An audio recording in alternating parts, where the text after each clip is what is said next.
오늘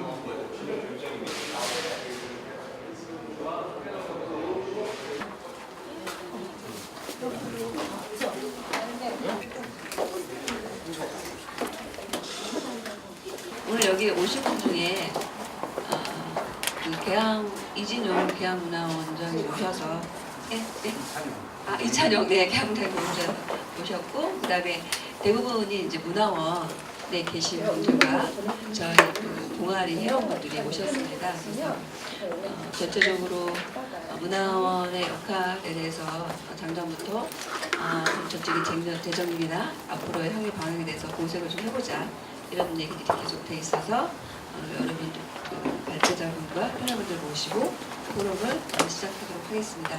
네, 사회 인천 마을 공동체 추진단 단장인 현광희 선생님께서 사회를 보시면서 포럼을 시작하도록 하겠습니다. 네, 방금 소개받은 현광희입니다. 간단히 제가 이 사회를 보게 된 말씀드리면, 이제 마을 교육 공동체라고 하는 것이 새로운 정부교육감 이후에 이제 추진단으로 생겨서, 사실은 이번 달 얼마 전까지 활동을 해서 올 사업 보고서를 끝내고 잠시 이제 좀 쉬는 기간입니다. 그래서 근데 개인적으로 그걸 논의하다 보니까 이런 지방의 이제 문화원, 센터 이런 공공기관들이 가져야 되는 어떤 마을과 교육적 기능과 관련돼서 문화원에 대한 관심도 개인적으로 갖게 됐고, 그래서 아마 이 자리에 제가 사회를 했던 것 같습니다. 그래서 여러분이 그 자료집에 보면 이제 문화원과 관련돼서 마을 공동체 관련, 또 지역에서 문화예술 교육, 또 문화 기획자 이런 분들, 다양한 분들이 왜 이 문화원에 얘기를 하게 되는가를 오늘 좋은 자리가 될 것 같습니다. 개인적으로는 예전에 제가 이제 대학원에 석사를 할 때에, 여러분 아시겠죠? 아실 것 같아요. 옛날에 문화의 집 사업 아시죠? 네? 문화의 집 그 얘기 나올 때 문화원하고 또 한 번 얘기된 적이 있습니다. 그 사업과 관련돼서. 그래서 문화의 집의 영역을 얘기할 때 문화원 얘기하고, 그때 되게 이제 제가 쓸 때 보면은 향토성이란 말 자체가 갖고 있는 굉장히 뭐랄까 좀 고루한 느낌, 뭔가 이런 느낌인데, 지금에 있어서의 문화적 지형은 좀 바뀌었다라고 봅니다. 그 당시에는 정부가 뭔가 문화라는 것들을 굉장히 확산하는 차원에서 했었던 거라고 한다면, 제 개인적으로는 어제도 제가 문화재단 가서 정책 관련 약간 잡례했었는데, 앞으로의 문화정책에서 중요한 키워드가 뭘까라고 했을 때 장소, 공간 이런 얘기가 나왔습니다. 이때 이제 바로 이 지점에서 제가 보기에는 문화원이 갖고 있던 아주 고유한 어떤 용어 중에 다른 데가 없는 게 바로 향토 문화라는 얘기라고 저는 생각하거든요. 이 향토의 토자 자체가 우리가 사는 장소 문제를 딱 갖고 있는 고유한, 저는 이 부분이 다시 한번 문화원이 이 시대의 어떤 문화의 어떤 정책을 필요한 전환 과정에서 다시 주목되어야 되니까 개인적인 생각이 들었습니다.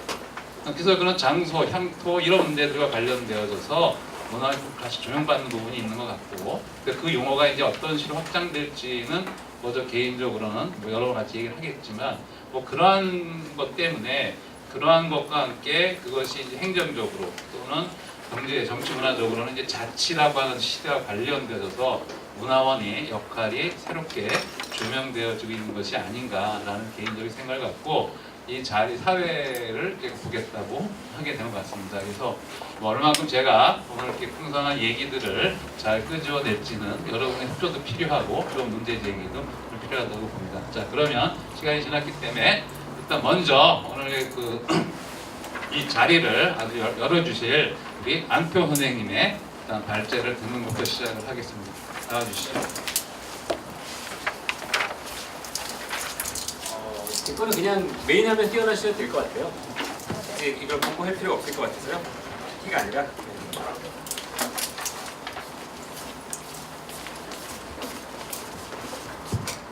네, 반갑습니다. 방금 소개받은 안태호라고 하고요. 한국문화정책연구소의 이사를 맡고 있습니다. 반갑습니다.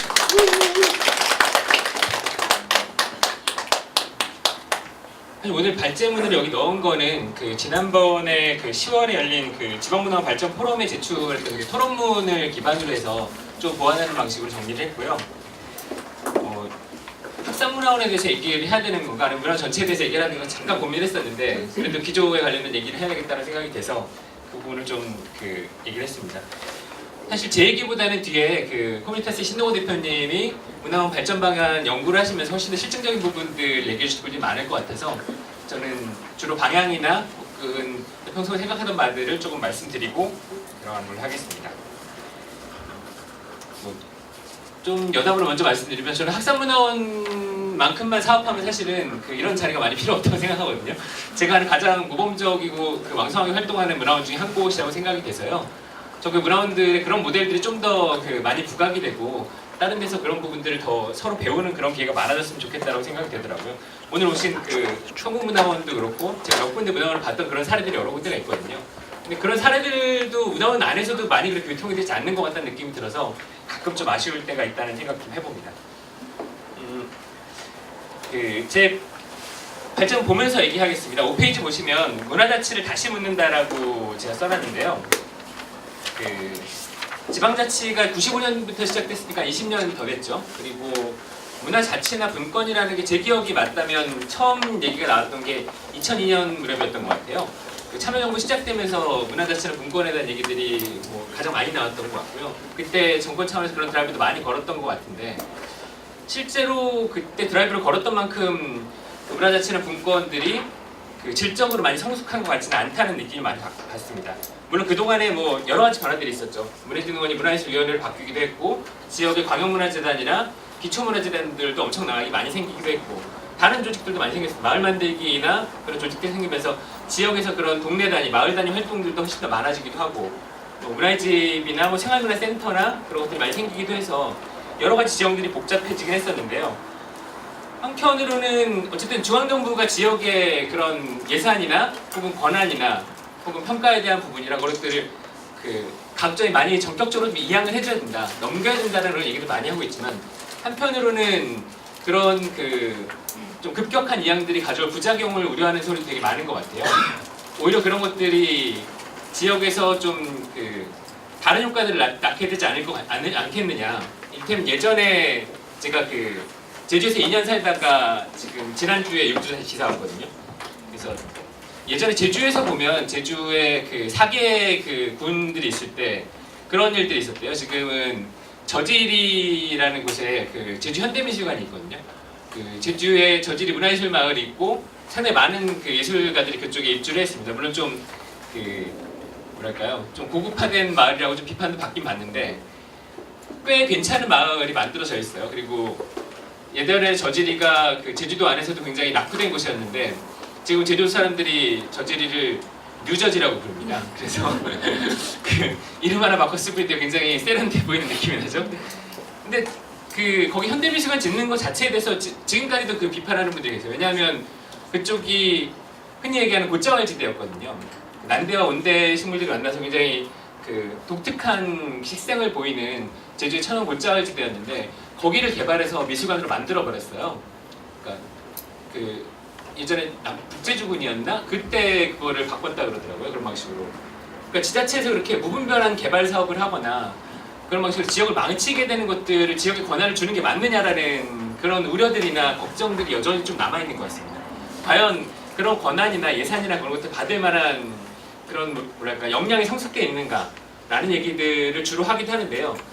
저는 그럼에도 불구하고 이양을 하고 동시에 가야 된다는 생각이 들긴 하는데 프랑스 사례를 한번 들어봤어요.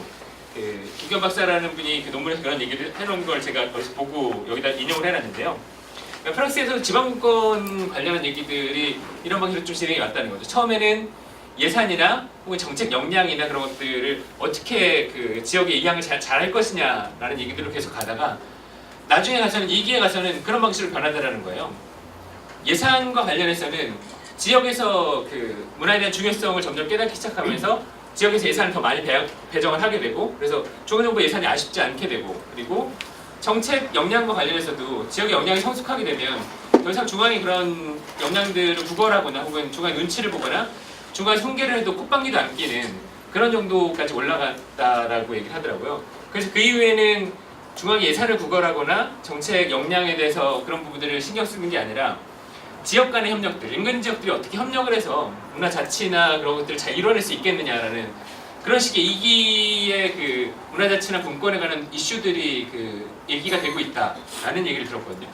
한국은 뭐 굉장히 부러운 얘기죠. 한국은 사실 1단계조차도 지금 제대로 배양이 안 돼서 어떻게 중앙에서 예산을 더 빼들어 올 것인가, 어떻게 지역의 문화 인력들을 길러내고 정책 영향들을 어떻게 길러낼 것인가에 굉장히 급박해 있는데, 사실 논의를 그쪽으로 가져가기 위해서 끊임없이 계속 그런 그 노력들이 좀 필요한 게 아닐까라는 생각들을 좀 해보면서, 예전에 제가 그 언제였죠? 한 7, 8년 전이었던 것 같은데, 지금은 그 예술인복지단 대표이사로 가 계신 정희섭 선생님한테 그런 얘기를 들은 적이 있었어요. 그 지역 문화를 두고 지금 마치 지역 문화를 살리자고 얘기하는 것들, 혹은 지역 문화를 진흥하자고 얘기하는 것들이 자기는 너무 불편하다고 얘기하시는 거예요. 왜 그러냐고 여쭤봤더니, 지역 문화라는 말 자체, 그리고 당신이 지역 문화 활동을 했던 몇십 년 전에는 사실은 중앙으로 대표된, 서울로 대표된 중앙의 문화가 너무나 뭐랄까요, 너무나 상업적 문화로 타락했고 썩어 있었기 때문에 새로운 동력이나 새로운 활력들을 찾기 위해서 건강성들을 지역에서 수혈받는 방식으로 지역문화 운동을 시작했는데, 그 관계가 너무 역전돼 있다는 거예요. 지금 마치 지역에서 중앙의 구걸해서 예산을 더 많이 타오는 게 지역문화진흥처럼 얘기하는 상황이 본인은 너무나 좀 불편하다는 말씀을 하시더라고요. 그래서 그 지역문화의 역동이라는 것을 좀 어떻게 되살릴 수 있을까라는 데 포커스를 맞춘다고 한다면 문화원 활동도 좀 다른 점들을 좀 볼 수 있지 않을까라는 생각들이 저는 약간 들었었습니다. 6페이지 한번 넘어가시면, 제가 문화원을 혁신을 원하는가라고 썼는데요. 문화원이 뭐 혁신의 대상인지 아니면 혁신의 주체인지를 좀 물어봐야 된다고 생각이 되고요. 제가 지난번에 10월달에 문화원 연합회 홈페이지에 자료들이 너무 공개 안 된다고 토론에서 얘기했는데 불구하고 여전히 그 자료들은 공개 안 되더라고요. 심지어 10월 25일날 했던 토론의 자료도 어디서도 찾아볼 수가 없더라고요. 이 좀 불편하다. 사실은 많은 문화원들이 온라인에 관련된 부분들을 잘 못하고 있는 지점인 것 같아요. 그것들이 낯설어서 그런 건지 아니면 의도적으로 그런 건지 좀 잘 알 수가 없더라고요.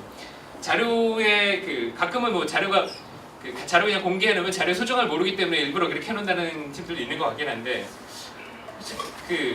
가급적이면 할 수 있으면 더 많이 사람들에게 공개하고 사람들하고 더 많이 만날 수 있는 기회들을 계속 만들어야 되는데, 더 위축되거나 안으로 좀 폐쇄적인 모양들이 많이 보이는 게 아닌가라는 생각을 해서 문화원 혁신을 원하는가라는 얘기들을 담았고요. 연장선상에서 좀 나 자신을 좀 제대로 알자. 우리가 어디 차를 타고 갈 때면 내비게이션을 켜잖아요. 내비게이션이라는 게 아주 유용한 것이 GPS를 통해서 내 위치를 알게 해주기 때문에 일단 내 위치를 알아야 어디로 갈지 결정을 할 수 있습니다. 지금 내가 어디 있는지 모르면 이게 뭐 동쪽으로 가야 될지 앞으로 갈지 뒤로 가야 될지 모르는 거잖아요.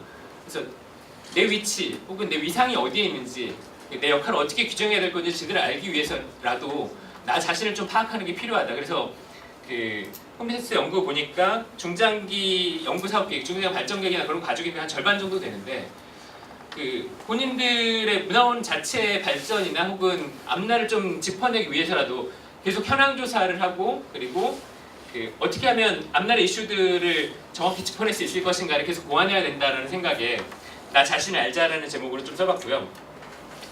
그 다음 4번은 경쟁이 아니라 협력이라고 제가 적어놨는데, 또 문화원 연합회 토론회를 얘기하는데 거기서 사실 연합회장님이 그렇게 말씀하셨어요. 이렇게 얘기해도 되는지 모르겠는데, 녹화까지 하고 있는데 얘기해도 되는지 모르겠는데, 연합회장님이 제가 경쟁이 아니라 협력이라고 얘기하면서 지역에서 기초문화재단들이 만들어지는데 문화원들이 이를테면 일종의 목리를 걸어서 기초문화재단들이 못 만들어지는 데가 있다. 그래서 그런 역학관계들 때문에 경쟁을 하고 서로 다툼을 하고 이권 다툼처럼 그렇게 비춰지는 게 사실 너무나 불편하다. 당연히 지역 안에서 어떤 역할들을 나누고 자원들을 어떻게 효율적으로 활용할지에 대한 협력들을 해나가야 되는데 그런 부분이 불편하다고 말씀을 드렸더니 문화원장 연합회장님이 하시는 말씀이 당신이 국회의원들을 만나고 뭐 여기저기 가면서 그런 얘기를 하신다는 거예요. 기초문화재단 그렇게 찌질부리한데 이렇게 말씀하시지 않았어요. 기초문화재단 같은데 그런 재원을 나눠주지 말고 광역하고 문화원이 사실 직거래할 수 있게 만들고 구조를 문화원으로 재편을 하자라고 주장을 하신다고 그러더라고요. 어떻게 보면 문화원의 자신감이라고 볼 수도 있겠는데 한편으로 본다면 지금 현실을 너무 무시하시는 이야기인 것 같아서 이게 현재 문화원의 주소라면 좀 곤란하지 않은가라는 생각들이 들더라고요. 사실 바깥에서 보기에 문화원 직접 연루되지 않은 밖에서 보기에 현재 문화원들의 역량이나 기초문화재단, 물론 기초문화재단들의 역량도 좀 한계가 있기도 하고 일부분 관료화됐다는 얘기 듣긴 하지만 좀 현저한 차이가 있다고 보이거든요. 근데 사실 저렇게 현실을 인식하고 계시면 좀 곤란하다는 생각이 들더라고요. 그래서 그런 현실들을 어떻게 좀 바꿔낼 수 있을 것인가. 그래서 이게 뭐 역량이 떨어졌다 말다가 아니라 자기의 그 포지션들을 어떻게 잘 잡고 그런 역량들을 계속 서로 끌어올리면서 서로 공진하는 방식들을 좀 잡아야 되는데 상대를 전혀 인정하지 않는 발언들 혹은 현실을 그 외면하는 듯한 발언들이 좀 저는 많이 아쉽다는 생각이 들었습니다. 이게 그 결국 기초문화재단 차원만이 아니죠. 그 지역에서 뭐 예총이 그렇고 혹은 미래총이나 다른 단체들 혹은 다른 기관들하고도 어떻게 협력의 그물망을 짤 수 있을 것인가를 계속 고민해야 하는 지점에서 그런 부분을 외면하는 건 좀 심각한 문제라고 생각이 들었고요. 네. 제가 근데 시간 얼마나 쓸 수 있는 건가요? 20분 정도면 되나요? 네. 10분 정도 얘기한 것 같으니까 빨리빨리 얘기하겠습니다. 그 다음은 노인 프로그램 특화라고 제가 써놨는데요. 이럴 때 그 책 홍보를 좀 해야 되는데 제가 작년에 그 문학평론하는 고영직 선생님하고 같이 노년예술 수업이라는 책을 하나 냈습니다. 그 거기에는 동대문 문화원 사례도 하나 그 왕언니 클럽 사례도 소개가 되어 있는데 그 사실 지금 고령화 시대로 접어들면서 그 노년과 관련된 그 활동들이나 특히 뭐 문화예술 교육이나 그런 것들이 굉장히 많아질 기미들이 많이 보이거든요. 한국의 100세 이상 노인이 혹시 몇 명인지 아십니까? 아시는 분 혹시 계세요? 100세 이상 노인이 한국에 17,000명 정도 된대요. 저는 그 통계 보고 정말 깜짝 놀랐거든요. 아 이게 조금 있으면 17,000명이 아니라 17만 명의 100세 이상 노인이 있을 수도 있겠구나라는 생각이 막 들기 시작하는 거예요. 아마도 그 점점 뭐 인공지능과 관련해서 뭐 장기나 그 관절이나 그런 것도 교체하고 뭐 그렇게 되면 훨씬 더 연령은 길어지고 그렇게 되면 노년에 관련된 활동들은 점점 더 많아질 겁니다. 근데 지금 상황에서 보면 노년과 관련된 활동들을 가장 많이 가지고 있는 데이터들도 가장 많이 가지고 있고 회원들도 가장 많이 가지고 있고 활동의 경험들이 많은 데가 문화원이거든요. 그렇다고 한다면 문화원이 물론 연합회 차원에서 어르신 프로그램들을 하고 있습니다만 그것들을 어떻게 좀 체계화하거나 좀 공격적으로 이것들을 만들어 나갈 수 있건지 고민해야 할 것 같아요. 오히려 이것들을 좀 선도적으로 치고 나가면서 지역의 다른 그 뭐 노인복지센터, 노인복지관이나 그런 데랑 연결을 해서 사업들을 더 확장해 나가거나 사업들을 좀 심화해 나갈 수 있는 방향들을 계속 고민해야 되는 그런 타이밍이 아닌가 생각이 들어서 노인 프로그램 좀 특화해야 된다. 뭐 제가 본 것만 해도 그 올해 그 몇 군데 이런저런 사례들을 취재하기도 하고 본 거에서 뭐 남해문화원에서 뭐 바리스타 교육은 평범하긴 합니다만 바리스타 교육을 통해서 그 시니어 바리스타들이 하는 그 커피숍을 3호점까지 했더라고요. 남해에서는. 아니면 뭐 이천에서 그 이천문화원에서 했던 그 하이프리카 TV 같은 프로그램도 청년들하고 그 노년들이 만나게 하면서 격대 교육도 실현하고 청년들 거기 인터뷰를 했는데 청년들이 그런 얘기를 하더라고요. 아, 이 노인분들에 대해서 노인분들이 사실 노인분들을 잘 모르기도 했고 노인분들은 굉장히 다른 욕망이나 다른 구조들을 가지고 있을 거라고 생각했는데 노인분들도 우리랑 똑같은 욕망을 가지고 있다는 거예요. 20대 청년들하고 잘 살고 싶고 아직도 사람들하고 더 즐겁게 살고 싶다는 그런 욕구는 기본 바탕이 동일하구나라는 그런 생각을 하게 됐다고 청년들이 얘기하더라고요. 그래서 노인들에게도 그런 활력을 주기도 했지만 청년들에게도 역시 그런 자극이 주어지고 그 노인들에 대한 이해가 깊어지는 그런 과정들을 볼 수가 있었거든요. 문화원이 그런 프로그램들을 좀 더 많이 배치하거나 활성화시킬 수 있는 그런 위치에 있다고 생각이 들어서 이 부분을 다시 넣어봤습니다. 그래서 세대학적인 관점이라는 게 그 거기에 연결되는 지점인데요. 문화원이 그 뭐랄까요 그 좀 대안적인 프로그램들 그 제가 노인 프로그램 특화시켜야 된다고 했지만 청년들하고 연결하는 프로그램들 말씀드린 것처럼 그 다른 세대들에게도 좀 매력적인 공간이 돼야 되지 않을까.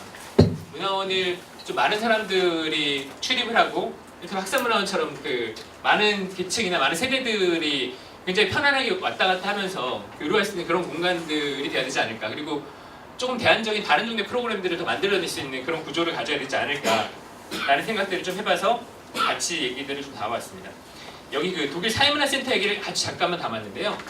68혁명 이후에 독일 사회문화센터가 그 굉장히 들불같이 막 일어섰는데 처음에는 초기에는 뭐랄까요 반정부주의 성격이나 그런 것들이 굉장히 많이 들어가 있다가 나중에는 문화예술 분야로만 좀 특화돼서 그게 들어갔다 그러더라고요. 그래서 이 독일 같은 사례는 저도 뭐 독일에서 그 사용자 센터를 보거나 그런 거 아니니까 얘기만 드는 건데 이 팀들이 굉장히 자율적으로 운영을 하면서 지역이나 지자체에 본인들이 활동에 대해서 그것들을 지원하라고 강제해내는 힘이 굉장히 강하다고 합니다. 그래서 문화원들도 그런 역량들을 좀 더 키우면서 대안적인 프로그램들을 더 만들어내는 게 필요하지 않을까. 아까 그 패널분들끼리 잠깐 얘기를 할 때 그 말씀 나눴었는데요. 지난번 연합회 토론회 때 한 문화원장님 그런 말씀해 주시더라고요.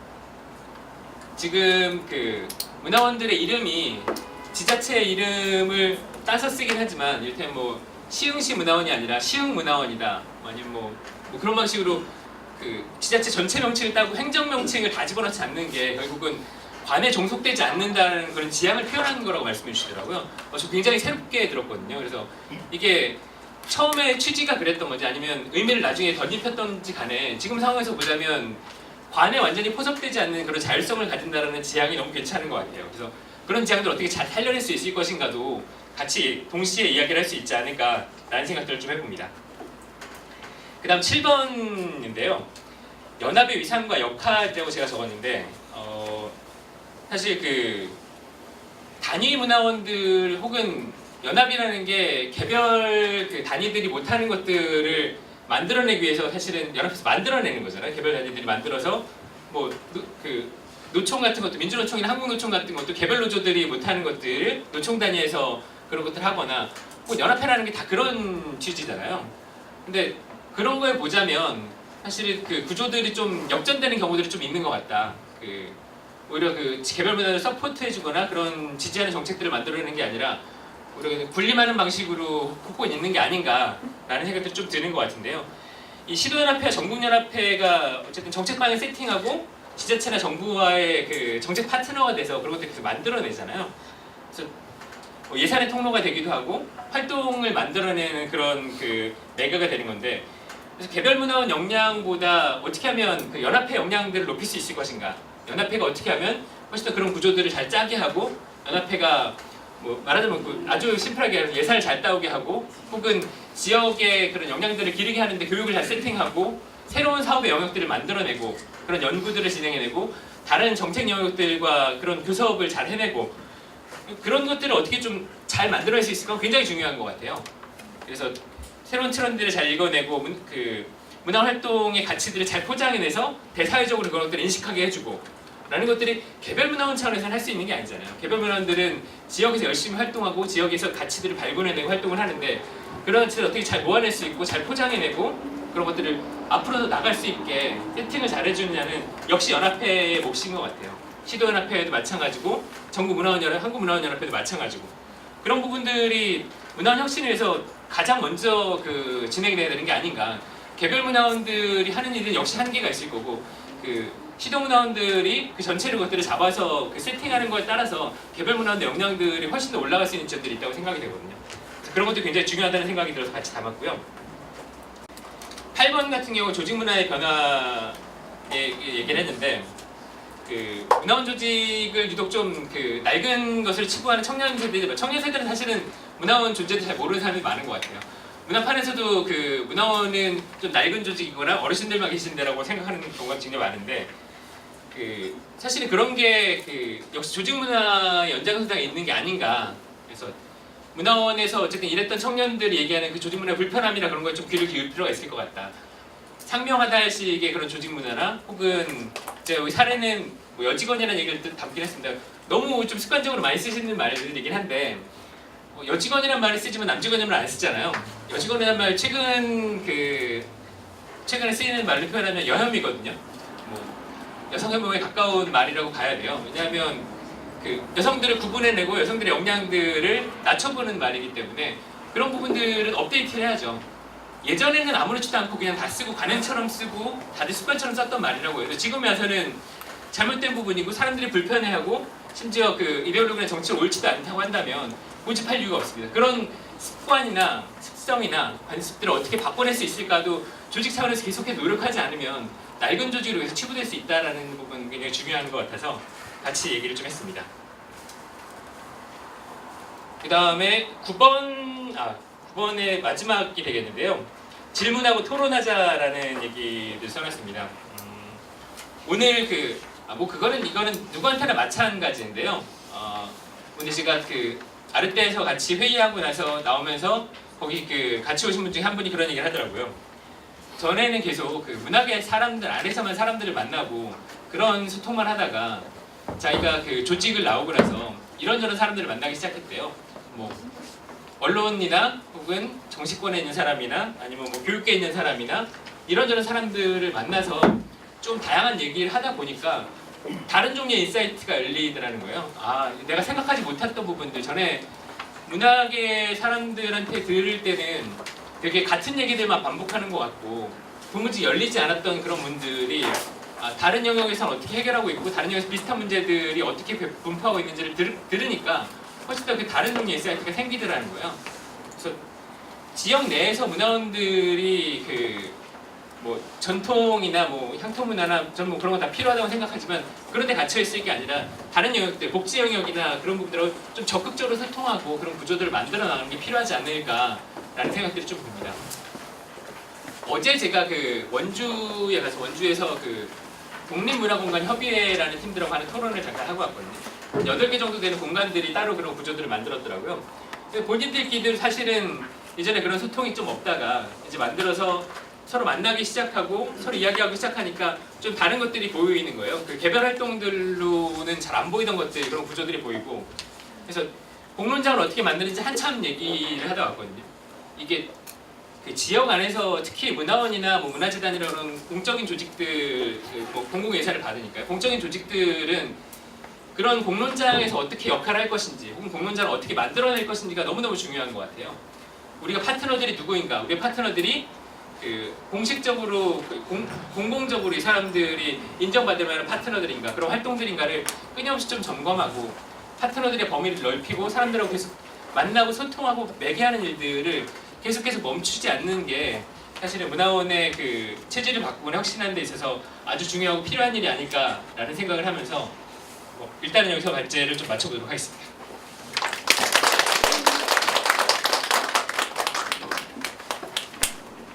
네, 선생님 수고하셨습니다.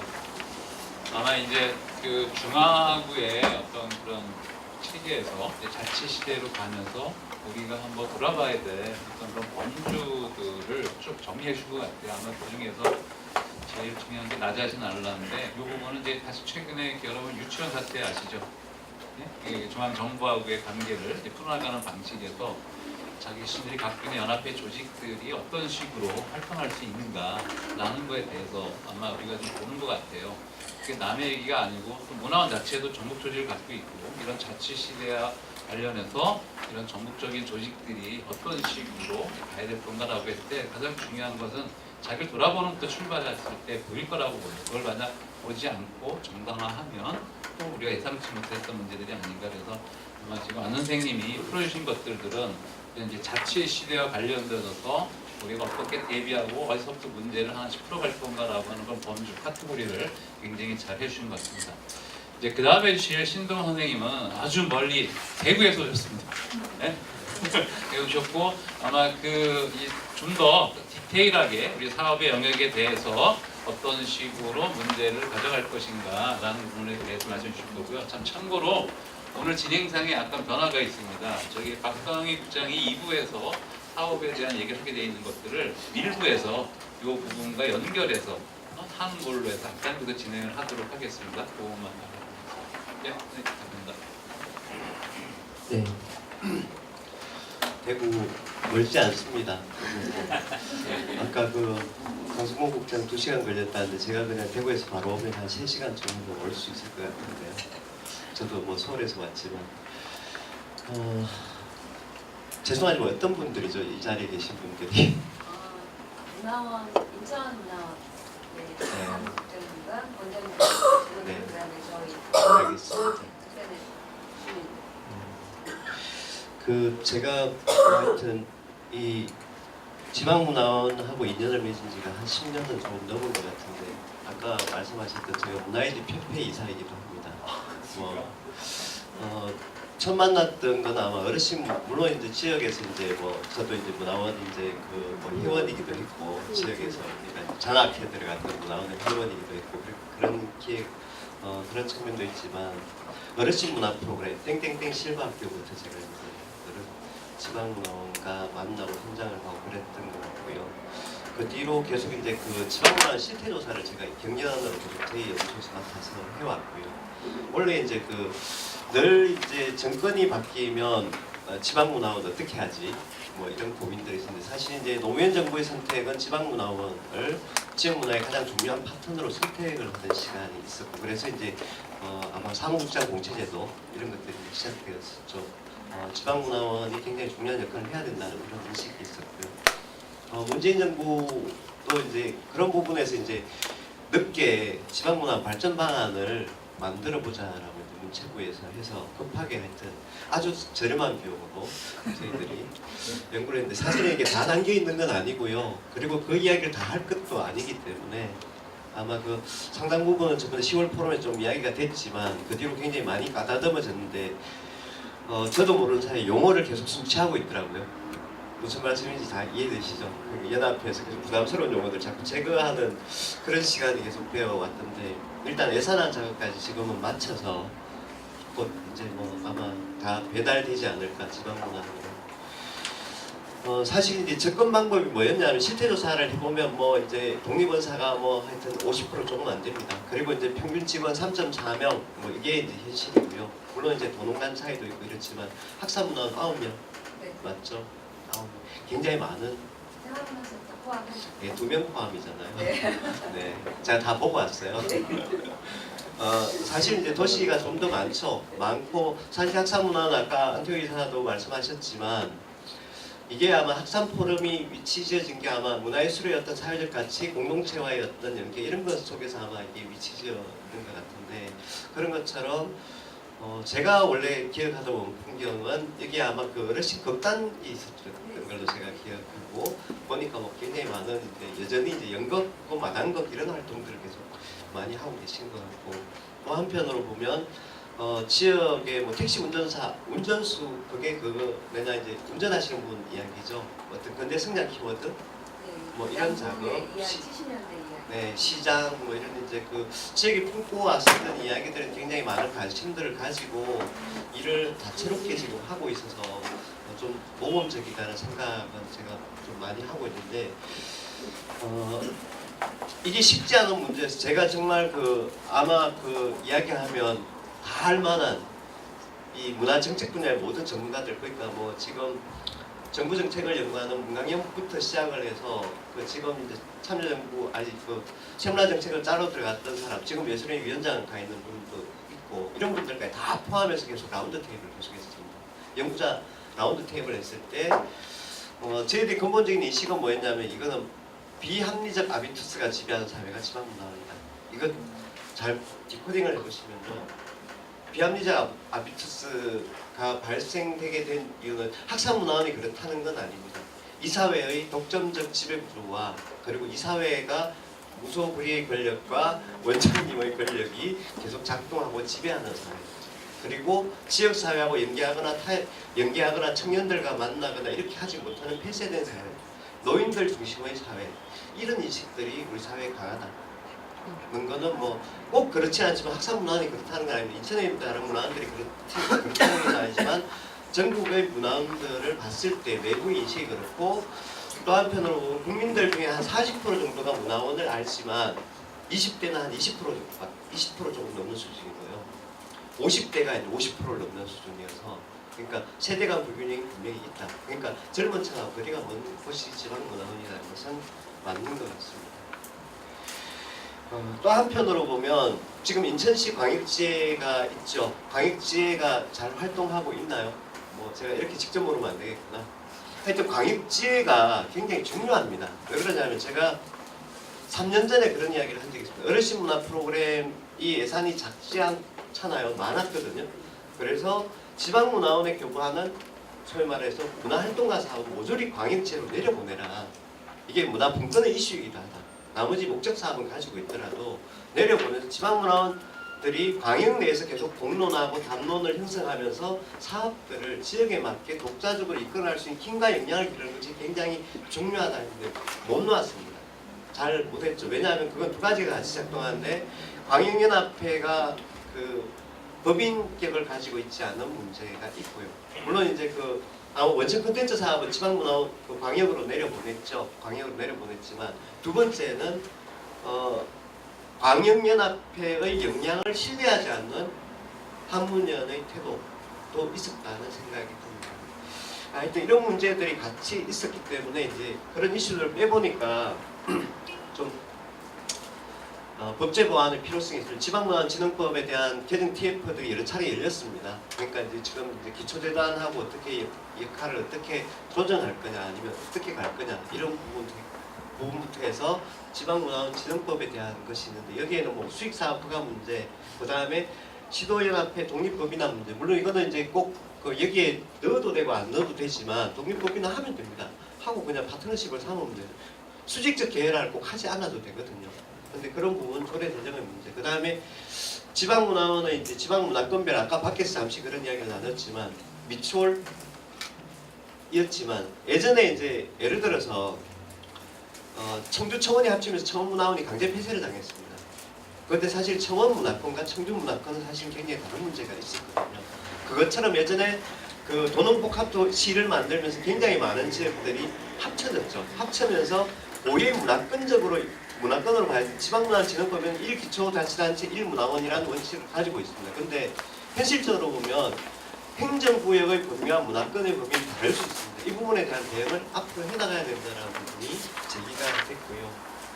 또 하나는 지금 여기 생활문화센터가 있기도 하지만 과연 그러면 문화의 집에도 생활문화센터를 받고 뭐 문예관에도 받고 문화원에도 받는다는 표현이 좀 적절하지 않습니다만 하여튼 조성을 했지만 지방문화원이 조성한 생활문화센터는 좀 특성화가 돼야 되지 않을까. 그러니까 저는 이제 모든 것이 동일한 포맷으로 적용되는 것은 좀 위험하다는 생각이 드는데 지방문화원은 혹시 전통문화 중심 센터 이런 형태 아니면 여기 연극 중심 센터 이런 것처럼 좀 특성화를 해가는 게 어떨까. 이게 생활문화 정책과 연계된 부분이긴 하지만 또 다른 측면에서 보면 전통문화 정책과 연계해서 제일 많이 나왔던 게 그겁니다.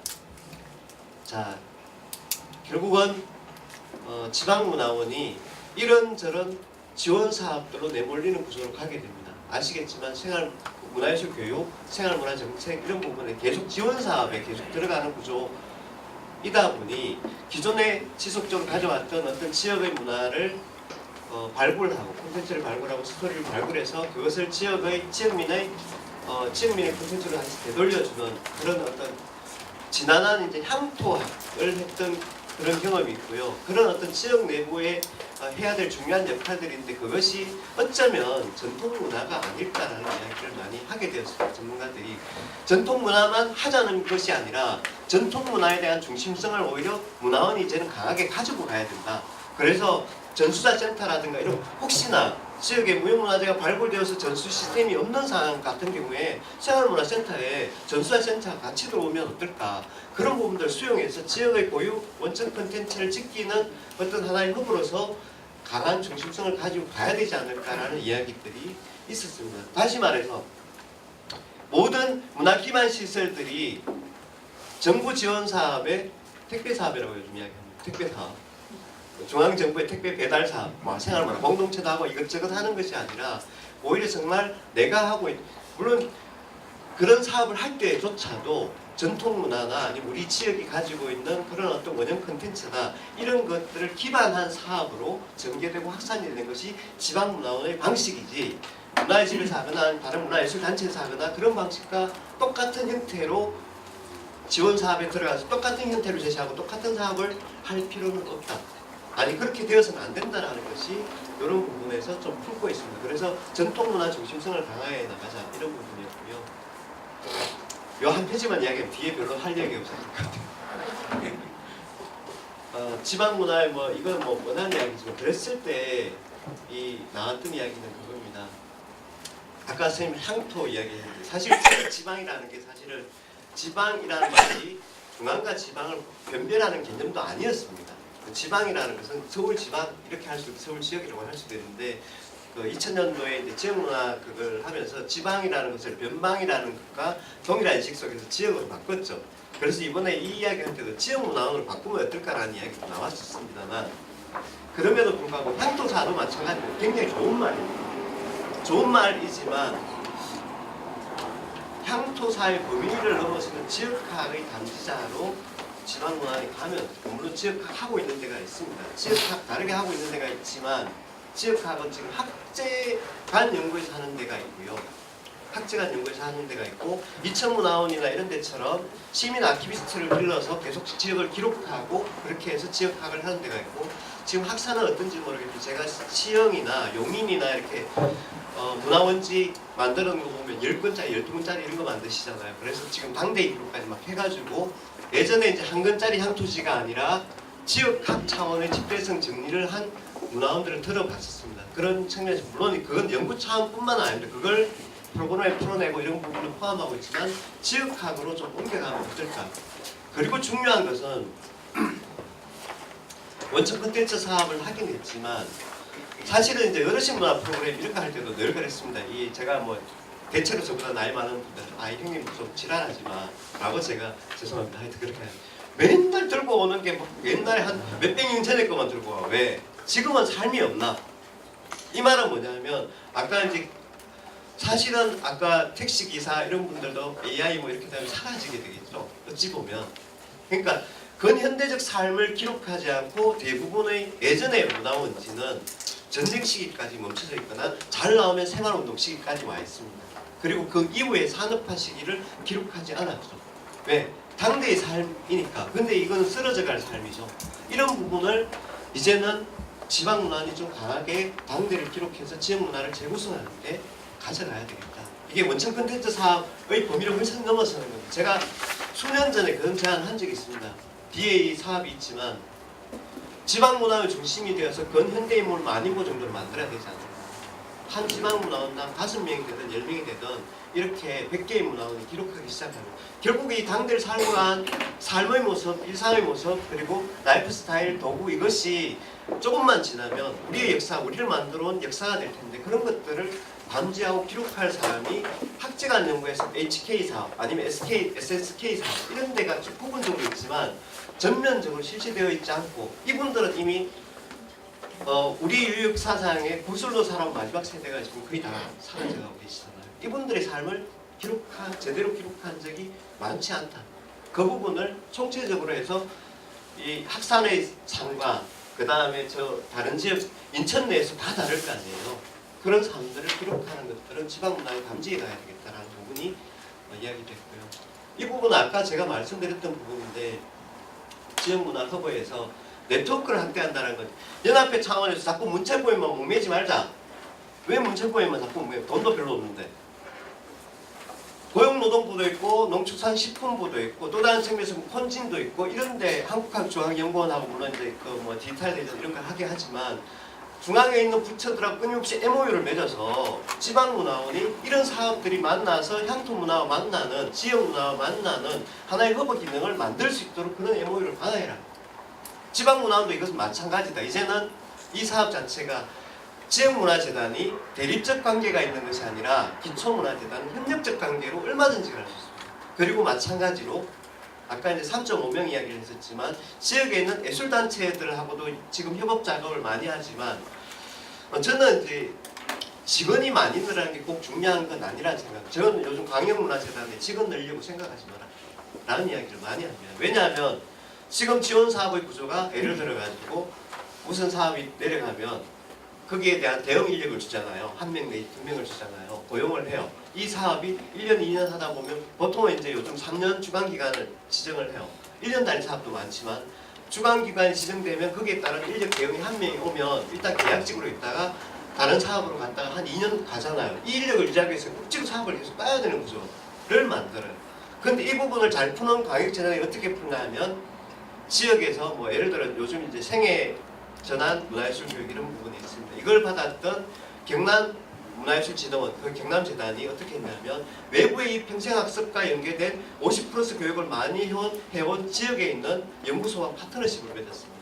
그리고 이쪽의 인력과 재원을 다 지원하고 대신에 행정적으로 협력적 구조를 만들게 되죠. 자, 이거는 무슨 의미하냐 하면 이 사업은 결국은 지역재단이 한 사업이긴 하지만 이 민간 생태계가 그 내적 경험을 여기서 합치고 또 다른 측면에서 보면 이분들이 이 사업을 함으로써 훨씬 더 민간 생태계가 성장하게 되겠죠.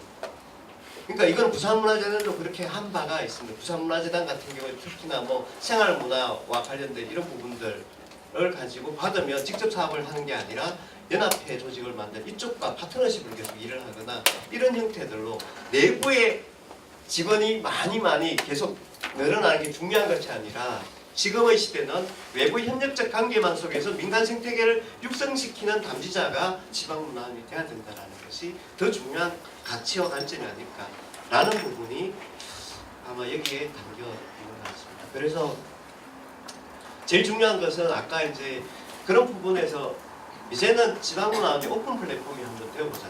두 가지 측면입니다. 일단 공간이라는 측면. 우리나라의 대한민국의 대부분의 공간은 굉장히 이소토피아적 공간입니다. 이소토피아적 공간, 어떤 교훈적 계몽적 사회로 만든 이 목적 아니면 갈 수 없는 곳이 되어버렸잖아요. 지방문화원도 어차피 마찬가지일 겁니다. 그것이 아니라 정말 헤테로토피아적인 공간으로 지방문화원 스스로가 변하자.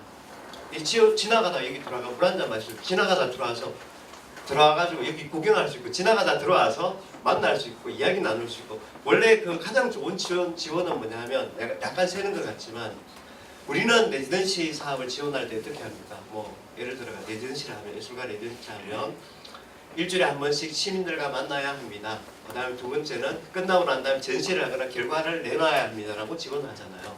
제가 독일에 본 레지던시를 보니까 지원의 조건만 있어요. 당신한테 월 얼마를 드립니다. 그리고 무엇을 지원합니다. 결과에 대해서 요구 한 개도 없습니다. 근데 여기에서 나타난 풍경은 뭐냐면 이 사람들이 모여서 야 우리 뭘 하지? 계속 이제 모여서 이제 뭐 알쓸신작 같은 그런 이야기를 막 합니다. 하면서 나오는 결과가 굉장히 다채롭습니다. 뭐냐면 요구한 것은 요구한 것만 하잖아요. 요구하지 않았고 레지던시 한 사람들끼리 협력하고 콜라보하면서 굉장히 많은 것들을 만들어냅니다. 자, 제가 이 말씀을 드린 건 오픈 플랫폼이 되게 되면 결국 여기 와서 문화를 하거나 아니면 이런 이제 활동을 하거나 이런 사람들 만나서 이런저런 이야기를 나누게 되겠죠. 자연스럽게 거버넌스가 만들어지거나 협력적 구조가 만들어지거나 하고 싶은 일들이 생길 수 있는 촉발되는 공간이 될 수 있겠죠. 그런 측면에서 보면 오픈 플랫폼으로 갔으면 좋겠다. 그래서 이 사업은 특히 이제 독립원사를 가지고 있거나 이런 데는 일천을 가감하게 복합 문화 공간이라고 하죠. 보통은 이 지방문화에 가지고 있는 자료도 열람할 수 있고 차도 마실 수 있고 그다음 필요하다면 프로그램들도 알 수 있고 이런 부분들로 그냥 누구나 들어올 수 있는 공간으로 여는 작업을 한번 해보자. 이게 뭐 이름 안 지었습니다. 처음에 문화사랑방 하기를 사랑방은 정말 너무 문화스럽다. 일단 문화다방 했는데 살롱이나 뭐 이렇게 좀 만들어서 가자라는 이야기들을 하고 있고요. 또 하나는 아까 조금 전에 이야기했던 것처럼 이런 것들을 하게 되면 아티비스트가 필요하고 콘텐츠 크리에이터가 필요하지만 이걸 시민으로 양성하는 것이 전문가가 도움 주는 시민들이 양성되는 게 필요하겠죠. 그랬을 때 아까 이것은 조직적으로 보면 자꾸 우리 전문 인력을 채용해서 막 계속 이제 우리 몸집을 부풀리는 게 아니라 지역 내 민간 생태계와 계속 끊임없이 연결되는 구조를 만들어 가자라는 게 오픈 플랫폼으로서의 어떤 인력이나 이런 부분에서 오픈 플랫폼이고요. 뒤로 조금 넘어가서 잠깐만 말씀을 드리겠습니다. 제가 한 5분 정도 하면 될까요? 네. 이 부분에 대한 세부적인 거 나왔기 때문에 혹시 나중에 필요하면 저는 마구 개방한 돌람천 다 주거든요. 다 주는데 왜 얘한테 왜 안 주려고 할때 저는 자료로 그냥 잘한 연구는 아니지만 그냥 오픈한 연구이기 때문에 앞에 아까 이것 쭉 다 이야기했던 거고요. 뭐 비판적 로컬리즘 뭐 이런 이야기 했었지만 지금 이때까지 보유한 자료들이 굉장히 많습니다. 13,000종 정도 되는데 일템이 이렇습니다. 제가 이것도 한 7, 8년 전에 문체부의 사업으로 제안해서 향토 사자료관을 만들 뻔했습니다. 예산 300억 정도의 기재부에서 이렇게 했는데 그 이유는 뭐냐면 지역 연구를 하는 사람들이 국회 도서관에도 이 향토지가 다 없습니다. 국회 도서관에 다 없고 그다음 어떤 데는 지금 제가 최근에 모시에 보니까 20년 전에 나온 딱 한 건 남아서 지금 막 보물처럼 이렇게 들고 있는 이런 데도 있습니다. 그리고 디지털 자료도 없는 상황이고 이런 데가 있기도 하고. 근데 이것을 모아서 그거 말고도 ISBN을 따지 않는 무수한 자료들이 나와 있습니다. 지역에서. 왜 ISBN을 따지 않는지는 잘 모르겠지만 이 자료들을 정말 모아보자. 지역학 자료관이 이제 그 이야기, 통합 DB나 이런 부분들은 진짜 장기적인 플랜을 가지고 이제 정리를 해들어가야 합니다. 예를 들어서 제가 국학진흥원이 굉장히 잘하는 일은 저는 그거라고 생각을 하거든요. 뭐 안동에 있긴 하죠. 국학진흥원이 이야기 할머니보다 저는 훨씬 더 귀한 사업이 뭐냐면 종중에 보관되어 있는 책과 이 경판본 뭐 이런 거 있잖아요. 그걸 다 대신 수장고에 넣어줬거든요. 저희 종중도 거기다 다 맡겼습니다. 근데 이게 10여 년이 넘게 저는 이제 10% 정도 풀었습니다. 그거 푸는 작업이 어마어마 시간이 걸리면 뭐가 나올지 모릅니다. 하다 보면 뭐가 나올지 모르지만 일단 그것이 일반 소실되거나 이런 우려 때문에 모아둔 건데 저는 모아두기라도 일단 해야 된다. 왜냐하면 예전 디지털 자료 없습니다. 디지털 자료 없을 때 모아놓은 것들 해야 된다는 거. 그게 왜 중요할까? 자꾸 우리가 바삐 살다 보니 그렇지만 저기 저는 뭐가 있을지 정말 모른다는 거예요. 근대인물 저는 학산처럼 안성복처럼 이천처럼 그렇게 주목해 가서 정말 지역적 삶을 컨텐츠로 구축하고 저는 그런 이야기를 많이 합니다. 우리가 정말 유명한 오페라나 이런 게 정말 우리가 흔히 다룬 거대설사일까요? 아니잖아요. 정말 우리가 일상을 사는 사랑 이야기, 이별 이야기 이런 게 정말 큰 작품으로 만들어졌잖아요. 그런 것처럼 생애 감수성이 넘나드는 이런 지역민의 삶을 기록한 것을 넘어서 그것을 연극이나 공연이나 아니면 다른 어떤 문학이나 이런 소재들로 계속 활용될 수 있는 구조와 환경을 여는 것이 지방문화에 가장 잘할 수 있는 일이라고 생각합니다. 생활문화센터 아까 말씀드렸습니다. 마지막으로 말씀드릴 건 이 예산 안쳐놨는데 제가 3억 안쳐놨는데 1억으로 5천만 원인가 이렇게 잘랐더라고요. 저는 인천 지역에 있는 지방문화원 국장님들이나 직원들이 정말 자중했으면 좋겠습니다. 이 공론화를 통해서 저는 인천이 그런 부분에서 학사 원장은 잘하시지 말고요. 다른 데 잘하고 계시겠지만 모여서 인천의 지방문화원이 어떤 역할을 하고 그래서 강력지회가 어떤 미션을 갖고 가야 될지 계속 공론화하는 작업을 했으면 좋겠습니다. 그 예산을 저는 지역마다 많이 줘서 하자고 하잖아는데 연합회 자꾸 자르더라고요. 자신이 없는데 예산 확보 자신이 없는지 모르겠지만 아마 5천 정도는 아마 설정이 되어 있을 건데 저는 지역 내에서 아까 안태호 이사님도 마지막에 강조한 게 그거라고 생각합니다. 이제는 우리 스스로의 힘으로 이런 내용들을 안쳤지만 이거는 지금 공중에 떠 있는 이야기입니다. 계속 이제 그런 부분들을 만나서 이야기 나눠서 이것을 지역화하고 구체화하는 과정을 가지시기를 바랍니다. 두 번째는 학산문화원이 그런지 아닌지 모르겠지만 아까 비합리적 아비투스 진짜 해결해야 됩니다.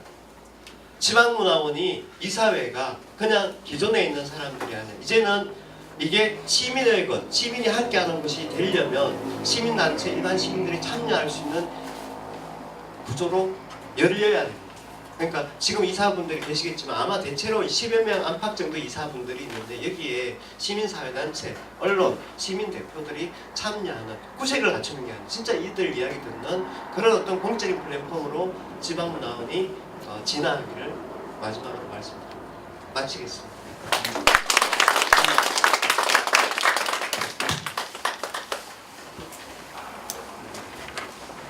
여러분 굉장히 지금 그 강도 높고 밀도 높은 공부를 하고 계십니다. 지금 맞죠? 예?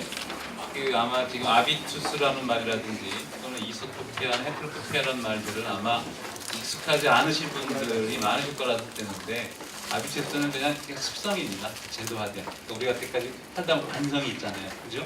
그러니까 문화원도 여태까지 쭉 해오면서 예? 그 관성이 있는데 그게 어떤 때 맞기도 하지만 지금은 그걸 우리가 바꿔야 될 시대다 라는 거에 이럴 때 우리가 아비투스란 말을 씁니다. 그 다음에 이제 토피아, 이소토피아, 토피아는 공간 장소를 얘기하는 겁니다. 되게 여러분이 이소토피아 그러면 어디 생각하면 되냐면 학교, 군대 예? 이런 데가 이소토피아입니다. 그러니까 한국 사회가 이소토피아에 너무 익숙해요. 예? 헤테로토피아가 지금 어딨냐? 막 찾아보면 문화원 생각해보면 그나마 학산문화원에서 하고 있는 지금 저 주안에 시민공원이 있습니다. 거기에 가보면 평상시에 노숙자도 있고 네? 다 다양한 사람들을 교차합니다. 그런 걸 우리가 또 헤테로토피아라고 얘기할 수 있는데 우리가 그런데 잘못 보면 여기 노인들 오면 안 돼, 막 위생 이런 관념으로 몰아내고 그러면 안 된다는 얘기를 하는 거죠. 그러니까 뭔가 다양성보다 더 깊이 있게 그죠? 잡다한 것이든 우리가 욕망을 다 수용한다. 그렇죠. 배제되는 것이 없는 누구나 다 자기 욕망을 다 담아내는 이런 공간의 확장인데 바로 이런 지점들은 경제나 사회가 하는 게 아니라 누가 해야 된다? 문화나 예술의 공간에서 해야 되기 때문에 이게 이 시대의 가장 중요한 문제로 제기되어 오는 거라고 이해하시면 됩니다. 그래서 굉장히 저는 오늘 문화원에 대해서 저도 사실은 좀 거리두고 있었는데 사실은 이제 그 전통 문화와 관련돼서 굉장히 새롭게 특성화하자는 얘기 자체는 되게 귀에 담고 있고 그걸 어떻게 우리가 새롭게 번역하고 해석하는 눈은 또 어디서 올 거냐 이런 문제들을 또 할 것 같습니다. 네, 이런 게 바로 헤테로토피아입니다. 아시겠어요? 이걸 제가 경고 주지 않습니다. 들으세요. 아니 죄송할 필요 없어요. 이 시점이 바로 헤테로토피아입니다. 네, 이런 거 갖고 내가 와 하지 마시고 들으시면 됩니다. 자, 그래서 이제 그 다음에는 지금 그렇다면 아까 막 싸움이 잘하더니인데 정말 잘하고 있는지 한번 뽐내도록 제가 시간을 좀 드리려고 하니까 간단하게 앞에 나왔던 얘기들 맥락에서 좀 더 사업을 얘기할 수 있도록 연기해 주시기 바랍니다.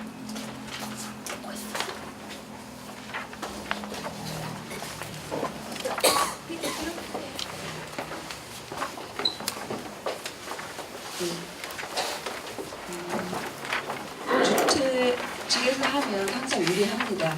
그래서 언제나 과도하게 칭찬을 받는 경우가 많이 있는 것 같습니다. 사실은 PT가 띄워지기 전에 저희 유추월 지역의 문화적인 좀 특성을 좀 잠시 말씀드리고 시작하도록 하겠습니다. 저희는 구청 내에 민속문화팀이 있습니다. 그래서 2011년부터 현대로 디지털 개선해서 지역에 있는 소라든지 전체적인 자료들을 데이터베이스로 만들었고요. 그리고 지역과 전통에 관련된 여러 가지 사업들을 수행하고 있어서 사실은 학산문화원과 미추홀에 있는 미성문화팀과의 관계가 좀 이렇게 연계라든지 협력되는 구조가 아니고 서로 따로따로 떨어져 있어서 그런 속에서 이제 저희가 문화원 사업들을 사실은 하고 있어서 그런 좀 특수성을 갖고 있는 구조라고 보시면 될 것 같습니다. 그래서 그런 전제 속에서 학산문화원 사업들에 대해서 간단하게 설명드리도록 하겠습니다. 저희는 학산문화센터 현재 직영하고 있고요.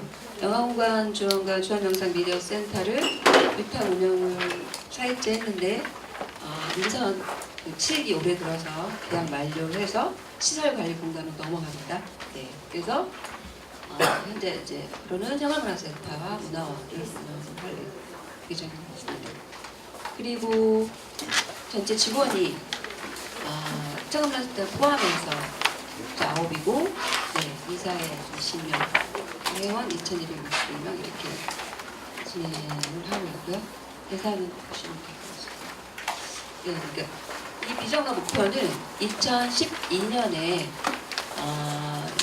문화원의 중장기적인 전략, 문화원에 대한 재유상이 좀 필요한 시점이었습니다. 상당한 정체성의 혼란이 있었던 시기에서 향후 문화원이 지역 내에서 어떻게 유치되어질 것인가 해서 연구 용역을 해서 2013년부터 2017년까지 전체 중장기 전략을 해서 그때 이제 전체 비전을 오랜 미래 만화문화예술 생태계를 회복하자.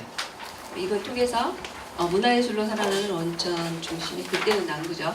네, 그래서 그런 비전을 갖고 시작하자 했을 때 이제 여기서 오랜 미래라고 하는 거는 이제 원인천의 중심성, 그러니까 지역에 기반으로 하는 오랜 미래의 문화예술을 드러내고 그런 문화예술의 어떤 내용과 형식들이 공동체성, 지역 공동체성을 담보하는 그런 마당을 만들어 보자.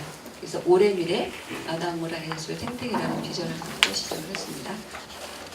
네, 그래서 그 전체 중점 과제를 그때 2012년에 이제 5개를 했는데 제가 어제 정리하다 보니까 어떻게 이걸 하려고 했는지 지금 생각하면 좀 낯질합니다. 네. 이제 첫 번째는 창조적 문화예술 학습의 장으로 마당문화예술학교를 운영하겠다. 이거는 뭐였냐면 전체적으로 그 동아리나 전체 문화예술들이 그 학습이나 그걸 수료하고 나서 그냥 흩어지는 경우나 이것들의 공적 목표가 좀 명확하지 않은 지점에서 전체적인 동아리나 어떤 소모임 구성원들이 시민의 주체성을 확보하는 그런 공동체 문화예술 학습들이 필요하지 않나 해서 진행을 했고요. 그리고 어떤 프로그램들이 진행됐을 경우에 이게 동아리가 조직되고 지역으로 확산되고 실천적 활동들이 가능한 그런 예술 학교를 운영하는 게 필요하다 이렇게 생각을 했습니다. 그래서 첫 번째 잡았고 두 번째는 이거 1번을 하기 위해서 지역문화 네트워크가 필요하겠다 싶어서 지역의 문화예술 단체나 강사 예술가 기획자 및 프로그램들을 개발하고 운영하는 이런 체계를 구축하면서 1번을 할 수 있게 가자. 2번 지역문화 네트워크 문화예술 교육 지원센터 토대를 마련하는 것도 필요하겠다 이렇게 생각했고 세 번째는 궁극적으로 주민 주체 생산자와 소비자가 그다음에 창작과 소비가 한꺼번에 되는 주민 주체의 그 마을이나 집단 구성원 모두가 참여하는 지역의 열린 축제, 동아리 축제, 지금 말하면 시민예술 축제가 필요하지 않겠나 이렇게 생각해서 이런 축제를 통해서 현대사회에서 그 파편화된 그런 그 지역의 소통과 결속력을 다니는 일종의 커뮤니티 축제가 굉장히 중요하다 이렇게 생각을 했습니다. 그래서 기획부터 참여까지 주민이 주도하고 가는 축제를 하고 이 전체적인 내용들은 지역의 전통문화예술을 발전을 도모하는 축제로 같이 상승해서 가야 되면서 말하자면은 가정하면 각 마을마다 전체적인 집단 구성원들이 참여하는 축제로 가야 된다 이렇게 생각을 했었고요. 이런 것들이 전체적으로 알려지는 학산문화예술 TV 온라인 모바일 웹진을 운영을 통해서 전체적인 확산을 좀 하자 이 생각을 했었고 지역의 연계라든지 협치 좀 프로젝트 그때는 보니까 프로젝트 개발팀을 했었는데 말하자면은 지역에 있는 그 단체들과 전체적인 연계한 협치들을 좀 하는 게 필요하겠다 해서 그때 2012년에 5개년 중점 과제를 이렇게 잡았습니다. 그리고 나서 이제 시작을 했는데요. 이거 막상 돌아보니까 이렇게 할 수 있는 건 아니더라고요. 문화구조가. 네, 그래서 전체적인 주요 사업들을 그 중에 할 수 있는 선에서 잡았던 게 이제 저희가 이제 미추홀 학생문화원은 거버넌스를 기반으로 한 공동체 예술 교육을 하고 그다음에 주민 주체 시민 창작 예술제 여기 오천 콘텐츠 향토문화협력원은 뒤에서 말씀드리겠지만 이미 민속문화팀에서 고대부터 그 쭉 전체적인 데이터베이스를 하고 있는 상태에서 그렇다면 우리가 할 수 있는 거는 근현대 중심 아니면 가장 현대를 살아가는 생활 가장 가까운 것부터 역으로 가자라는 생각을 했습니다. 그리고 기록과 보존을 넘어서 이걸 좀 더 대중화하고 현대화시키는 작업들이 좀 필요하지 않을까 이렇게 생각을 했습니다.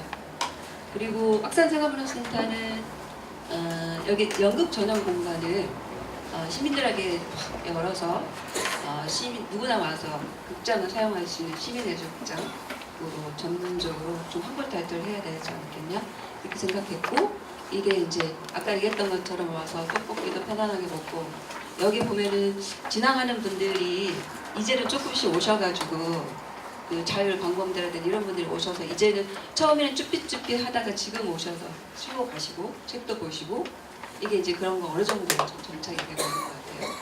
그리고 여기에서 이제 생활예술 교육 그다음에 어떤 공간대가 주민들에게 열려있는 공간 그래서 생활예술 커뮤니티를 형성을 해서 이런 전체적인 사업들을 진행을 하고 있습니다. 그래서 여기 이제 마당예술학교 저희가 이제 2018년에 한 건데요. 저희가 남구 미추홀구가 한계동이거든요. 그래서 여기에서 민원 사업은 이 공간에서는 하지 않습니다. 그래서 전체적으로 각 연계 협력 기관을 보시면 가장 기본이 되는 게 주민복지센터를 거점 공간으로 하고 거기에 이제 청소년 수련관이라든지 인천 시각장애인 복지관, 뭐 건강자족 지원센터라든지 아파트 공동체, 도서관 이렇게 해서 저희가 가능하면 연계하고 협력할 수 있는 기관과 해서 사실 거기 가서 수업을 하고 저희 직원들도 거기 가서 전체 수업들을 같이 진행하는 이렇게 나가서 하는 공간으로 진행을 했고요. 그래서 매년 이렇게 공동체 예술 프로젝트를 진행을 합니다. 그러니까 그 마당예술 동아리를 각 기관에 이렇게 해서 그 외에 가장 중요한 그 지역에서 가장 중요한 공공의 이슈나 할들을 가지고 한 6개월 정도 10분 마당 풀북을 만들고 주민들하고 강사와 결합해서 이걸 통해서 이제 축제를 만드는 과정을 거치고 있습니다. 그래서 이 과정은 거점 방식 운영은 이제 관계기관 협력하고 동아리 연계해서 공동 창작과 작품 연습 이렇게 공간 연계 지속심화 이렇게 들어가서 이게 2015년인가 됐을 거예요. 이렇게 들어가서 진행을 했고요. 그 다음에 공동 창작의 과정은 기본적으로 프로젝트 형태로 갑니다. 기획하고 주민들이 기획하고 주제 선정하고 대본 이렇게 전체적인 처음부터 끝까지 주민들이 주도적으로 할 수 있는 방식으로 진행을 합니다. 그래서 학산 마당 원래가 그걸 통해서 전부 다 이제 와서 펼치는 시민창작예술제를 2014, 15, 16, 17, 18 제 5회까지 진행을 했고요. 그래서 이번에 우수 프로그램상을 수상을 했습니다. 그리고 이것들이 극장으로 와서 새로운 마당놀이 극장판이 되고 마을에서 들어가서도 이 공연들을 진행하고 있습니다. 그 다음에 향토 사업 아까 말씀드렸던 것처럼 저희가 이제 근현대 중심으로 하는데 이번 저희가 이제 시장을 중심으로 마을 이야기 시리즈를 올해부터 만들 예정인데 올해는 이제 신기촌의 과거 현재 학산 지역발전 협의회하고 연계해서 진행을 하고 있고요. 그리고 앞에 보시면 판그림으로 새기는 우리 동네가 있는데 그런 가장 상징적인 그림들을 뽑아서 판그림으로 새기는 우리 동네 사업들을 같이 공동 창작으로 진행을 하고 있습니다. 그리고 이제 민영 현대화 같은 경우에는 저희 3회차 진행을 했는데요. 지역에 있는 음악을 가지고 대중화 현대화하는 작업들을 하면서 뮤지컬도 만들고 공연도 하고 앨범을 제작해서 가능하면 학교라든지 미추홀구에 있는 분들한테 좀 불릴 수 있는 노래들을 계속 만들 예정입니다. 그리고 2017년에 했던 그 원적 콘텐츠 사업으로 남구 운전상 같은 경우에는 남구의 70년대, 80년대의 가장 중요한 핵심 이야기 스토리를 만들어서 미녀 뮤지컬을 올린 적이 있습니다. 그리고 학산 마을 영화는 온도심에 대한 기록들을 저희가 5년째 계속 하고 있습니다. 그래서 남구가 재개발과 빈집들이 되게 많기 때문에 그리고 작년에 동양화학이 이제 거의 없어지면서 저희가 그 마지막 남은 걸 기록 다행히 할 수 있었어요. 그래서 재개발과 온도심에 변화되는 과정들을 지금도 계속 한 2, 3년 단위로 계속 미추홀구가 변화되고 있기 때문에 학산 마을 영상을 통해서 그렇게 영상들을 기록하고 있습니다. 그리고 지금 아카데미 저희가 이제 마당예술 강사협의회를 운영하고 있어서 앞에 있던 프로그램들을 계속 할 수 있는 피드백과 역량과 이런 건 강사협의회를 계속 운영하고 있고 주민 리더 워크숍들 그리고 매년 학산 프로 진행하면서 전체적인 정책들을 어떻게 해나갈 건지 계속 1년에 한 번 정도 검증하는 시간을 갖고 있습니다. 그리고 학산예술 TV를 통해서 전체적으로 저희가 진행되는 것들을 외부나 대외적으로 좀 계속적으로 모바일을 통해서 알리고 있는 중입니다. 승합문화센터는 공간은 저희가 이제 5개 공간인데요. 학산 소극장이 이제 승합문화센터로 되기 전에 연극 전용 공간이었을 때는 30-40%를 해준 일인데 저희가 생활문화센터로 시흥극장으로 바꾸면서 대관율이 거의 한 72% 정도가 됩니다. 그리고 12월 달은 거의 100%의 그 대관율이 보이고 방호시 같은 경우는 꽤 대관율이 80% 정도 되고 동아리실. 그래서 이 공간에 대한 활용도 저희가 이 생활문화센터를 좀 꾸미고 열고 이게 사실 오픈해 놓으니까 한 2-3년 사이에 굉장히 그 주민들 활용도가 되게 높더라고요. 그리고 이제 북카페 프로그램실도 운영하고 있고요. 그다음에 이제 저희가 이제 소극장 기획 공연은 어린이극 가정음악회. 근데 이분들이 어린이극 학산 가정음악회는 마실 오듯이 할머니, 어머니, 아빠 손을 잡고 와요. 그래서 그 매주 수요일은 학산 음악회 가는 날, 그리고 어린이 기획 공연 같은 경우에는 이제 어느 정도 정착이 돼가는 중이고요. 그 다음에 상주단체 프로그램 진행하고 있고, 여기 이제 시민들에게 열린 극장은 저희가 매년 지역에 있는 예술인들 공모를 받아서 매달 한 번씩 5-6개 팀을 묶어서 공연 지원을 할 수 있게 무대를 열어드립니다. 그래서 매달 한 번씩 정기 시민들을 위한 시민들이 직접 올리는 우리 예술가 공연들을 진행하고 있고, 아까 안 교수님께서 말씀하셨던 학산 실버 마당의 집단을 저희가 계속 진행을 하고 있고요. 순회 공연, 복지관이나 지역의 경로나 이런 것들로 연계해서 실버 세대가 갖고 있는 성형의 문제라든지 고독사 이런 것들을 CG를 만들어서 학산 실버 마당의 집단을 운영하고 있습니다. 그리고 초등학교 끝나락 토요 문화학교에 대한 그 30대 주부들의 요청이 꽤 많습니다. 그래서 문화학교를 토요일날 계속 진행을 하고 있고, 직장인들을 위한 야심한 그리고 전체적으로 주민들이 주도하는 프로그램들 이렇게 진행을 하고 있습니다. 그래서 저희가 이렇게 진행을 하고 있지만 이제 앞으로 향후 민선 7기 이후에 또는 앞으로 문화의 현장에서 기존의 어떤 공동체 예술 사업들을 진행함에 있어서 유관기구가의 거버넌스를 어떻게 확장할 것인지에 대한 고민들이 있고요. 오늘 두 분 강의 들으면서 좀 어느 정도 답들을 좀 얻고 있는 것 같습니다. 그리고 아까 말씀하신 미추홀 지역학의 토대를 어떻게 만들어갈 것이냐, 그 다음에 전통 향토 문화를 어떻게 좀 살아있는 곳으로 좀 끌어낼 것인가, 그리고 학산 생활문화센터가 문화예술 기억센터로 타진될 수 있는지, 이런 그 정책을 수립하는 데 4가지 키워드를 고민하고 있는 중입니다.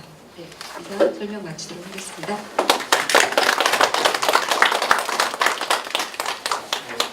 아마 그때 보이는 4가지가 아마 그 패널들 아마 2부에서 같이 연계돼서 논의된 내용이 아닐까 싶고요. 하여튼 지금부터 한 10분 정도죠? 네, 10분 정도 쉬었다가 2부를 시작하도록 하겠습니다. 네, 편히 좀 쉬시고 또 과제 한번 응리해 주시기 바랍니다. 뒤에다가